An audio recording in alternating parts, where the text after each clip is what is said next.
Ya, selamat pagi atau selamat siang buat teman-teman semua dan juga Bu dosen. Kami dari kelompok 1 akan menjelaskan tentang PSAK 46 yaitu akuntansi pajak penghasilan. Nah, anggota kami yaitu saya sendiri, Deborah Sherly Juneva, ada Fania Mikaela, lalu Marisa Yohana dan juga Arneta Dita Safira. Nah, setelah pertama-tama kami akan menjelaskan mengenai tujuan dari PSAK 46 ini. Yang pertama, tujuannya adalah untuk mengatur perlakuan akuntansi untuk pajak penghasilan.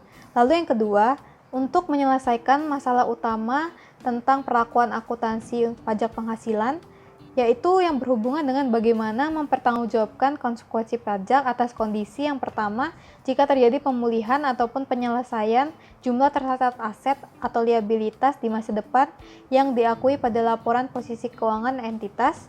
Lalu yang kedua, transaksi-transaksi atau kejadian-kejadian lain pada periode kini yang diakui pada laporan keuangan entitas. Lalu, tujuan yang terakhir adalah untuk mengatur pengakuan aktiva pajak tangguhan yang berasal dari sisa rugi yang dapat dikompensasi untuk tahun berikutnya. Lalu selanjutnya adalah ruang lingkup. Ruang lingkup. Jadi PSAK ini mencakup seluruh pajak dalam negeri dan luar negeri yang didasarkan pada laba kena pajak. Pajak penghasilan juga termasuk pajak-pajak seperti pemotongan pajak yang terutang oleh entitas pajak, lalu entitas asosiasi dan pengaturan bersama. Nah, PSAK ini sendiri tidak berlaku untuk metode akuntansi hibah pemerintah atau PSAK 61.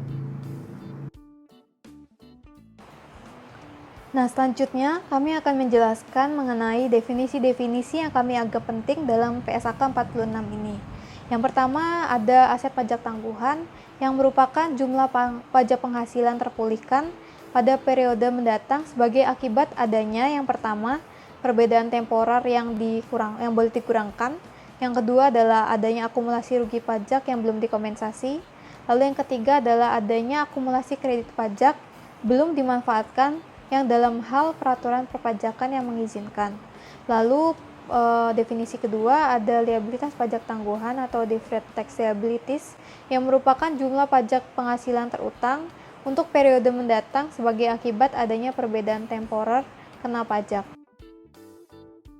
Lalu yang terakhir ada perbedaan temporer atau temporary difference yang merupakan perbedaan antara jumlah tercatat aktiva atau kewajiban dengan DPP-nya. Nah, perbedaan temporer ini dapat berupa yang pertama perbedaan temporer kena pajak yang berhubungan dengan liabilitas. Lalu yang kedua adalah perbedaan temporer yang dapat dikurangkan atau dimasukkan dalam aset. Ya, selanjutnya adalah dasar pengenaan pajak atau DPP. DPP sendiri terbagi menjadi dua, yaitu DPP aset yang merupakan jumlah yang dapat dikurangkan untuk tujuan fiskal terhadap setiap manfaat ekonomi ataupun penghasilan kena pajak yang akan diterima perusahaan pada saat kita memulihkan nilai tercatat aktiva tersebut. Nah, jika ada keadaan apabila manfaat ekonomi atau penghasilan tersebut nggak dapat dikenakan pajak, maka DPP aktivanya itu sama dengan nilai tercatat aktivanya. Lalu yang kedua DPP liabilitas yang merupakan nilai tercatat liabilitas yang dikurangi dengan setiap jumlah yang dapat dikurangkan pada masa mendatang. Nah, selanjutnya adalah masuk ke bagaimana pengakuan aset pajak kini dan juga liabilitas pajak kini. Nah, untuk jumlah pajak kini, maka jika dia belum dibayar harus diakui sebagai kewajiban. Namun apabila jumlah pajaknya telah dibayar untuk periode berjalan dan periode-periode sebelumnya itu melebihi jumlah pajak yang terutang untuk periode-periode tersebut, maka selisihnya diakui sebagai aktiva. Ya, selanjutnya adalah di pengakuan aset pajak tangguhan dan juga liabilitas pajak tangguhan. Di dalamnya itu terdapat perbedaan temporer kena pajak, di mana jika semua perbedaan temporer kena pajaknya itu akan diakui sebagai kewajiban pajak tangguhan, kecuali jika timbul perbedaan temporer kena pajak. Yang pertama ada pengakuan awal goodwill, lalu yang kedua pada saat pengakuan awal aset atau liabilitas dari suatu transaksi yang pertama dia itu bukan transaksi penggabungan usaha, lalu dia juga pada saat transaksi tidak mempengaruhi laba akuntansi dan laba fiskal. Ya, berikut ini saya akan memberikan contoh mengenai perbedaan temporer. Jadi, misalkan ada suatu aset yang dimiliki oleh entitas dengan biaya perolehan Rp150, dia punya jumlah tercatat sebesar 100, lalu dia punya akumulasi penyusutan untuk tujuan pajaknya itu 90, dan tarif pajaknya 25%. Yang pertama-tama kita cari dulu DPP-nya. Nah, DPP-nya ini didapatkan dari biaya perolehan dikurangi dengan akumulasi penyusutan, didapatlah Rp60. Nah, di sini jumlah tercatat yang mau kita pulihkan itu sebesar 100, maka entitas itu harus punya laba kena pajak juga 100. Namun nanti jika dia benar-benar dapat 100 ini, dia harus mengurangi dengan penyusutan pajak yaitu sebesar Rp60. Didapatlah jika 100 ini dikurangi 60, didapatlah perbedaan temporer kena pajak sebesar 40. Lalu jika perusahaan itu mampu untuk memulihkan jumlah tercatat asetnya tersebut, maka entitas itu akan diwajibkan untuk membayar pajak penghasilan sebesar 10, di mana tadi perbedaannya 40 itu dikali dengan 25%, yang mencerminkan pajak penghasilan yang harus dibayar entitas apabila dia memulihkan jumlah aset tercatatnya tersebut. Pengakuan awal aset atau liabilitas. Perbedaan temporer mungkin timbul pada saat pengakuan awal suatu aset atau kewajiban. Sebagai contoh, apabila sebagian atau seluruh harga perolehan suatu aset tidak dapat dikurangkan untuk tujuan pajak. Nah, metode akuntansi untuk perbedaan temporer itu tergantung dari sifat transaksi yang menyebabkan dilakukannya pengakuan aset awal. Yang ada tiga. Yang pertama adalah dalam suatu kombinasi bisnis, maka perusahaan itu akan mengakui aset atau liabilitas pajak tangguhan, dan pengakuan itu akan mempengaruhi jumlah goodwill atau keuntungan pembelian diskon yang diakui atau juga dapat disebut dengan gain from bargain purchase. Yang kedua, apabila transaksi mempengaruhi laba akuntansi atau laba fiskal atau pajak, maka perusahaan itu akan mengakui beban atau penghasilan pajak tangguhan pada laporan laba rugi. Yang ketiga, apabila sifat transaksi, yang pertama bukan transaksi kombinasi bisnis, yang kedua tidak mempengaruhi laba fiskal maupun laba akuntansi, nah maka perusahaan itu tidak diperkenankan mengakui aset atau liabilitas pajak tangguhan pada pengakuan awal ataupun pada periode selanjutnya. Nah nantinya perusahaan itu juga tidak diperkenankan untuk mengakui perubahan selanjutnya dalam aset atau liabilitas pajak tangguhan yang belum diakui pada saat aset tersebut disusutkan. Temporary difference. Aset pajak tangguhan diakui untuk seluruh perbedaan temporer yang boleh dikurangkan sepanjang besar kemungkinan perbedaan temporer yang boleh dikurangkan itu dapat dimanfaatkan untuk mengurangi laba fiskal yang ada di masa yang akan datang, kecuali aset pajak tangguhan yang timbul dari pengakuan awal aset atau liabilitas suatu transaksi yang ada dua. Yang pertama bukan kombinasi bisnis dan juga tidak mempengaruhi laba akuntansi maupun laba pajak. Nah, pengakuan suatu kewajiban itu mengandung makna bahwa nilai tercatat kewajiban akan diselesaikan pada masa yang akan datang dengan menggunakan sumber daya. Pada saat sumber daya tersebut digunakan untuk menyelesaikan kewajiban, maka sebagian atau seluruh sumber daya itu mungkin dapat dikurangkan dari laba fiskal pada periode setelah pengakuan kewajiban. Nah, dalam hal ini, perbedaan temporer itu merupakan selisih antara nilai tercatat kewajiban dan juga DPP-nya atau dasar pengenaan pajak. Oleh karena itu, timbul juga aset pajak tangguhan yang berupa pajak penghasilan yang dapat dipulihkan pada masa yang akan datang, yaitu pada saat bagian dari kewajiban tersebut dapat dikurangkan dalam penghitungan laba fiskal. Demikian pula halnya apabila nilai tercatat itu aktifannya lebih rendah daripada DPP-nya, maka selisihnya itu merupakan aset pajak tangguhan berupa pajak penghasilan yang dapat dipulihkan di masa yang akan datang. Nah, contohnya itu adalah biaya manfaat pensiun. Nah, biaya itu dapat dikurangkan dalam penghitungan laba akuntansi, tapi hanya dapat dikurangkan dalam perhitungan laba fiskal pada saat iuran atau manfaat pensiun tersebut dibayar oleh perusahaan. Nah, perbedaan temporer adalah selisih antara nilai tercatat kewajiban dan juga DPP-nya. DPP yang umumnya itu 0. Perbedaan temporer yang boleh dikurangkan akan menimbulkan aset pajak tangguhan karena manfaat ekonomi yang akan diperoleh perusahaan dalam bentuk pengurangan terhadap laba fiskal pada saat iuran atau manfaat pensiun itu dibayarkan. Jadi ini ada ilustrasi perbedaan permanen dan juga temporer. PT Merbabu melaporkan laba sebelum pajak sebesar 4 juta pada tahun 2017. Terdapat perbedaan antara akuntansi dan juga pajak yang disebabkan oleh beberapa hal berikut. Yang pertama, depresiasi menurut pajak lebih besar dibandingkan menurut akuntansi sebesar 800.000. Yang kedua, pendapatan sewa mesin menurut pajak 1 juta, lebih besar dibandingkan menurut akuntansi.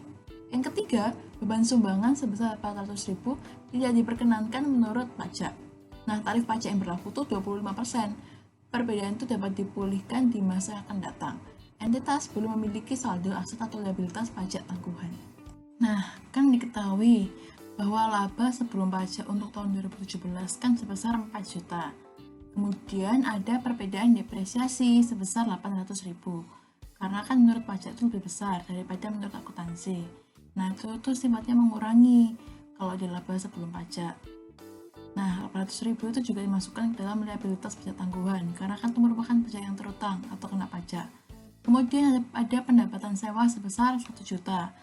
Itu tuh sifatnya menambah dan juga termasuk dalam aset pajak tangguhan. Sehingga nanti tuh bisa dipulihkan pada periode mendatang. Kemudian juga ada perbedaan sumbangan sebesar 400.000. Itu tuh kan nggak diperkenankan, makanya nggak ditulis di aset atau liabilitas pajak tangguhan. Nah, total penghasilan kena pajaknya kan 3,6 juta. Pajak terutangnya itu adalah 900.000. Nah, 900.000 dapat dari mana? Dapat dari 3,6 juta dikali 25%. 25% itu kan tarif pajaknya. Nah, kemudian pajak tangguhan untuk aset itu 250.000, sedangkan untuk liabilitas 200.000. Nah, jurnalnya gimana? Jurnalnya tuh aset pajak tangguhan yang dapat sebesar 250.000, liabilitas pajak tangguhan sebesar 100.000 dikredit, utang pajak penghasilan tuh 900.000 dikredit. Nah, sisanya itu masuk ke beban pajak penghasilan tuh di debit. Lalu selanjutnya masuk ke pengukuran. Bagaimana sih pengukuran untuk akuntansi pajak penghasilan menurut PSK 46? Nah, tadi kita kan udah bahas antara pajak ini dan juga pajak tangguhan. Untuk pajak ini, liabilitas atau aset pajak ini diukur sebesar jumlah yang diharapkan untuk dibayar atau direstitusi kepada otoritas perpajakan. Nah, tarif pajak yang berlaku itu menurut peraturan perpajakan pada periode pelaporan. Lalu untuk pajak tangguhan, aset dan liabilitas pajak tangguhan itu diukur dengan menggunakan tarif pajak yang akan berlaku pada saat aset dipulihkan ataupun liabilitas diselesaikan. Lalu untuk contoh pertama, terdapat jumlah tercatat aset sebesar 500 dan DPP aset tersebut itu sebesar 300.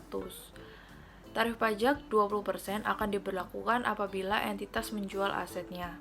Dan tarif pajak 30% akan diberlakukan di penghasilan lain. Nah, kita bisa lihat apabila entitas itu memutuskan untuk menjual aset, maka entitas mengakui liabilitas pajak tangguhan sebesar 40, yaitu 200 dikalikan 20%. 200 itu dari 500 dikurangi 300. Lalu apabila entitas memutuskan untuk memakai aset dan menilai kembali aset tersebut melalui pemakaian, maka entitas itu mengakui liabilitas pajak tangguhan sebesar 60, yaitu 200 dikalikan 30%. Lalu untuk contoh selanjutnya, yaitu contoh kedua, terdapat biaya perolehan aset sebesar 200 dan jumlah tercatat aset tersebut itu sebesar 180. Lalu aset tersebut itu dinilai kembali menjadi 250. Dalam hal ini tidak ada penyesuaian ekuivalen untuk tujuan pajak. Nah, informasi lain itu terdapat akumulasi penyusutan untuk tujuan pajak sebesar 60 dan tarif pajaknya itu sebesar 30%. Nah, maka dari itu kita bisa menghitung DPP asetnya itu sebesar 70, yaitu dari 250 dikurangi 180. Lalu perbedaan temporernya itu sebesar 180 melihat dari jumlah tercatat asetnya. Nah, apabila entitas berharap memulihkan jumlah tercatat menggunakan aset, maka entitas itu mengakui liabilitas pajak tangguhan sebesar 54, yaitu dari 180 kali 30%. 180 itu dari perbedaan temporernya.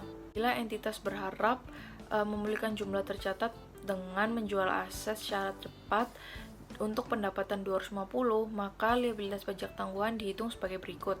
Yang pertama, menghitung penyusutan pajak kumulatif. Perbedaannya kan 60 dan tarif pajak yang berlaku kan 30%. Maka liabilitas pajak tangguhan sebesar 18, yaitu 60 dikalikan 30%. Lalu, pendapatan melebihi biaya perolehan itu kan sebesar 50. Nah, ini tidak berlaku tarif pajak 0. Maka tidak ada liabilitas pajak tangguhan. Maka totalnya liabilitas pajak tangguhan entitas tersebut yaitu sebesar 18 saja.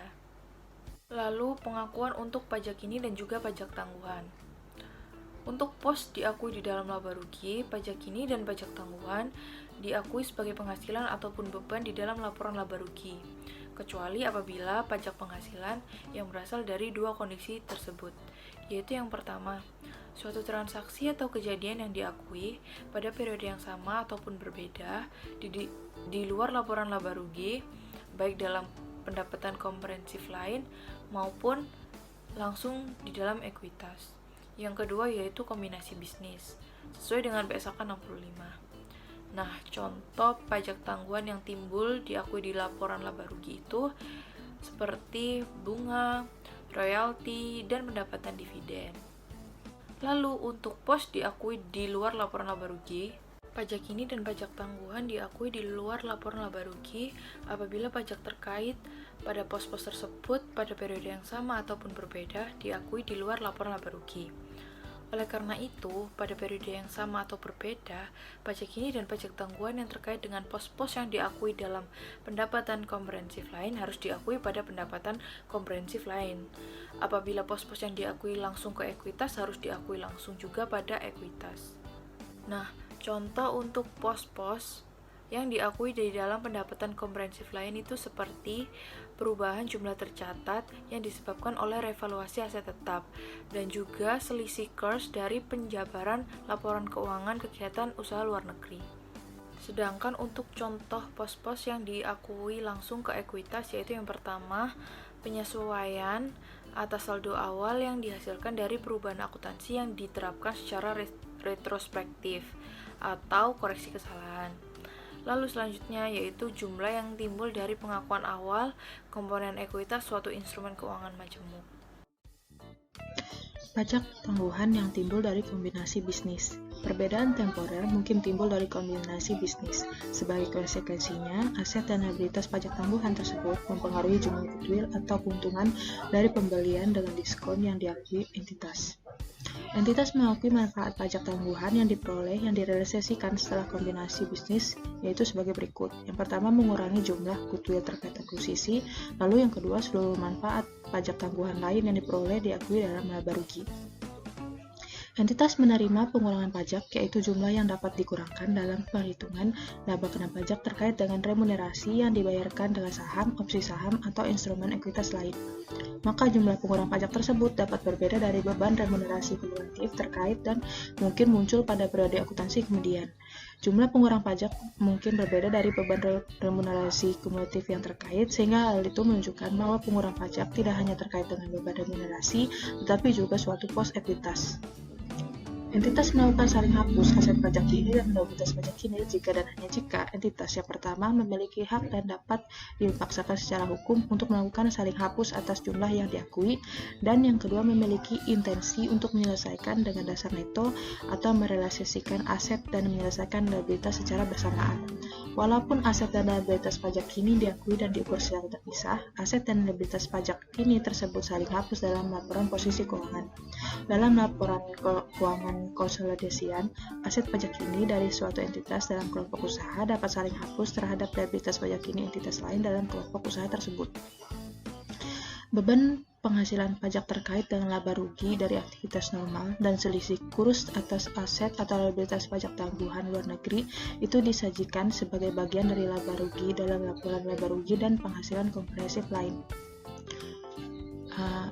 Dalam pengungkapan, komponen beban penghasilan pajak dapat mencakup beban penghasilan pajak ini, penyesuaian apapun yang diakui pada periode aset pajak ini yang berasal dari periode sebelumnya, jumlah beban penghasilan pajak tangguhan yang berasal dari timbulnya perbedaan temporer dan pemiliknya. Lalu berikut ini juga hal-hal yang dapat diungkapkan secara terpisah, yaitu gabungan pajak ini dan pajak tangguhan terkait dengan transaksi yang dibebankan atau dikreditkan langsung ke ekuitas, dan penjelasan hubungan antara beban penghasilan pajak dan laba akuntansi, lalu dan sebagainya. Entitas mengungkapkan jumlah aset pajak tangguhan dan sifat yang mendukung pengakuannya jika yang pertama itu penggunaan aset pajak tangguhan bergantung pada apakah laba kena pajak masa depan melebihi laba dari pembalikan perbedaan temporer kena pajak yang telah ada. Lalu yang kedua, entitas telah mengalami kerugian pada periode berjalan atau periode terdekat sebelumnya di mana aset pajak tangguhan terkait. Entitas mengungkapkan sifat konsekuensi pajak penghasilan potensial yang ditimbulkan dari pembayaran dividen kepada pembayarannya. Entitas menjelaskan hubungan antara beban penghasilan pajak dan laba akuntansi. Entitas menggunakan tarif pajak berlaku yang memberikan informasi paling bermanfaat bagi pengguna laporan keuangan. Tarif pajak efektif rata-rata merupakan beban penghasilan pajak dibagi dengan laba akuntansi. Entitas yang disyaratkan untuk menyediakan pengungkapan juga disyaratkan untuk menyajikan pengungkapan sehubungan dengan perbedaan temporer.